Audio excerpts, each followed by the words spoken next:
Hi everyone, সকলকে আবারও জানাই শুভ নববর্ষের শুভেচ্ছা। আর সবার নতুন বছর খুব ভালো কাটুক। তো ব্যাঙ্গালোরে তো আর নববর্ষ বলে কিছু আলাদা করে হয় না, তবে আমরা রাতে গিয়েছিলাম ডিনারে। আর আমরা গিয়েছিলাম মেঘনা ফুডসে, মারাথালির আউটলেটটায়। মেঘনার তো অনেকগুলো আউটলেট রয়েছে, তো আমাদের কাছাকাছি ছিল মারাথালির আউটলেটটা। আর তারপর আমরা দুটো মেঘনা স্পেশাল বিরিয়ানি নিয়েছিলাম।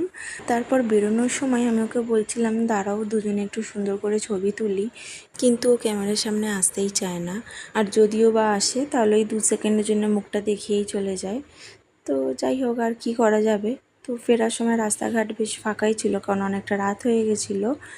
আর তারপর আমরা বাড়ি এসে ওর এবারে একটু আইসক্রিম খেতে ইচ্ছা করেছে। তো যাই হোক, আইসক্রিম আনালাম রাত্রি 1:30টার সময়।